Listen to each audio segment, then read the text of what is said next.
सदगुरु, आजकल हम देखते हैं कि कई सारे यंगस्टर्स रिलेशनशिप्स में हैं।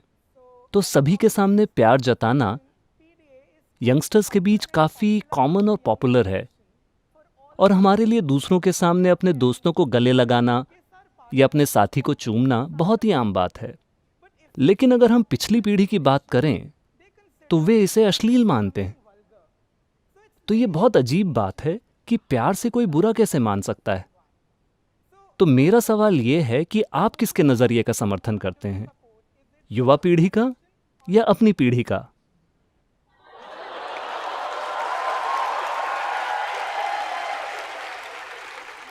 आपको ऐसा क्यों लगा कि आप मुझसे जवान हैं?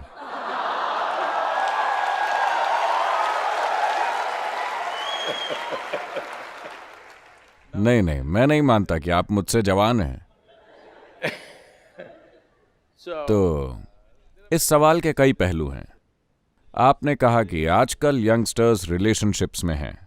दुर्भाग्य से आप ऐसे मुकाम पर पहुंच गए हैं जहां आपको लगता है कि रिश्ते का मतलब है शरीर पर आधारित होना, उसमें शरीर का कुछ हिस्सा शामिल होना चाहिए। शरीर हमारे जीवन का एक हिस्सा है, मगर दूसरे जीवों के मुकाबले इंसान होने का महत्व यह है कि वो पूरी तरह सिर्फ शरीर ही हैं। हमारे लिए शरीर सिर्फ एक हिस्सा है। हमारे दूसरे आयाम भी हैं। हमारे पास बुद्धि है, भावनाएं हैं और एक दूसरे आयाम की जागरूकता भी है। शरीर हमारा सिर्फ एक हिस्सा है। अगर कोई केंचुआ कहे कि मेरा किसी से रिश्ता है और दोनों एक दूसरे से चिपक जाएं, तो मैं समझ सकता हूं। लेकिन जब एक इंसान कहता है कि मेरा किसी से रिश्ता है, तो वो एक दोस्त हो सकता है, भाई हो सकता है, बहन हो सकती है, कई दूसरे रिश्ते हो सकते हैं और शारीरिक रिश्ते भी हो सकते हैं। तो रिलेशनशिप शब्द का इस्तेमाल सिर्फ शारीरिक रिश्तों के लिए करना दरअसल ऐसा इसीलिए हो रहा है क्योंकि कहीं ना कहीं अनजाने में, शायद इंटरनेट के कारण, आप अमेरिका के गुलाम हो गए हैं। यह सब अमेरिका में शुरू हुआ। रिश्ते का मतलब है कि उसे ऑपोजिट सेक्स या कुछ सेक्सुअल ही होना चाहिए। क्यों? आप दूसरी तरह के रिश्ते क्यों नहीं बना सकते? क्या हम इसके काबिल नहीं हैं? क्या हम लोगों के साथ करीबी और गहरे रिश्ते नहीं बना सकते? उनके शरीर को पुचकारे बिना बना सकते हैं या नहीं? शरीर इंसान होने का सबसे अहम पहलू नहीं है। शरीर है, यह कोई ऐसी चीज नहीं है जिसे आप छुपा सकें। वो निश्चित रूप से मौजूद है, मगर वो इंसान होने का सबसे ताकतवर पहलू नहीं है। दूसरे जीवों में वो है।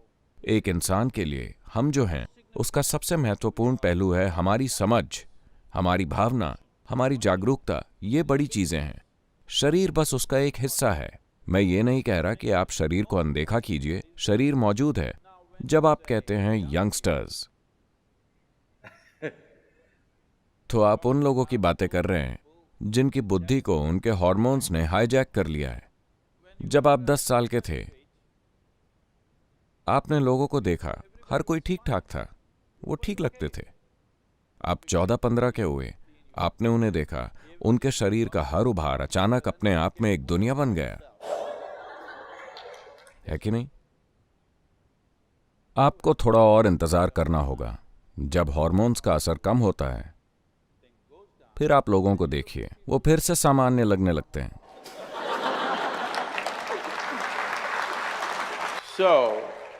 तो ये सही और गलत का सवाल नहीं है, ये नैतिकता का सवाल नहीं है,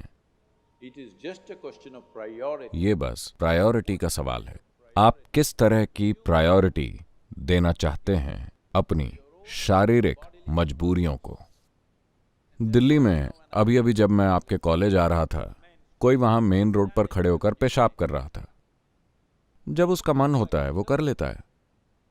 क्या समस्या है? हेलो, कोई समस्या है? कोई समस्या नहीं, क्योंकि जब आप चाहें, जो चाहे वो करते हैं और आपको लगता है कि आपका अधिकार है। उसे भी ऐसे ही लगता है। जब उसका मन होता है वो सड़क पर पेशाब कर लेता है। गलत क्या है? कुत्ते कर रहे हैं, गधे कर रहे हैं, हर कोई कर रहा है। Be natural. आप इसी फिलॉसफी की बात कर रहे हैं। मैं कह रहा हूं, रिश्तों में एक पवित्रता होती है, खासकर शरीर पर आधारित रिश्तों में। अगर आप उस पवित्रता को कायम नहीं रखते तो वो कुछ समय के बाद निश्चित रूप से अश्लीलता बन जाएगा। तो कोई आपसे पहले से इसे देख रहा है कि अगर आप इस दिशा में बढ़ते रहे तो कल कुछ और होगा। इसका मतलब नैतिक पाखंडी होना नहीं है, नहीं, लेकिन अगर आप उस पवित्रता को कायम नहीं रखते तो बाद में आपको पछतावा होगा कि रिश्ते कैसे रूप ले लेते हैं। बाद में वो आपके जीवन में कितना दर्द ला सकते हैं, ये आप देखेंगे। आप पिछली पीढ़ी की बात कर रहे हैं। मैं उस पीढ़ी का नहीं हूं, न ही मैं आपकी पीढ़ी का हूं। मैं आने वाली पीढ़ियों का हूं, इसलिए मैं ऐसा हूं।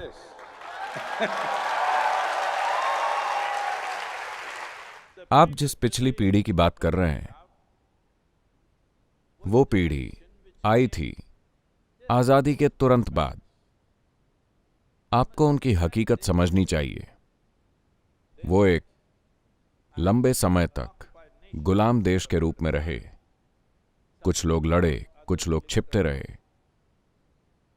जो भी हो, नैतिकता की उनकी धारणाएं दरअसल उनके मालिकों की थी। वो अंग्रेजों के पाखंड को अपने भीतर ढोते रहे। सही के बारे में उनका नजरिया यह है कि उन्हें हर समय सीधी जैकेट में रहना है।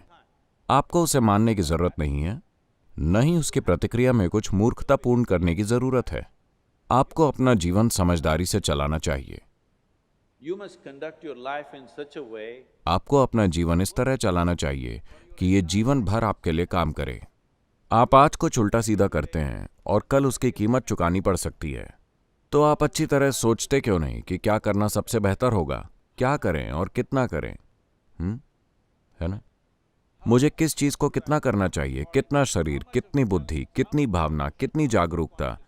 आपको अपने जीवन में तय करना चाहिए कि कौन सी चीज सबसे अहम होगी।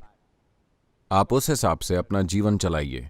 अगर किसी को पसंद नहीं है तो वो न देखें।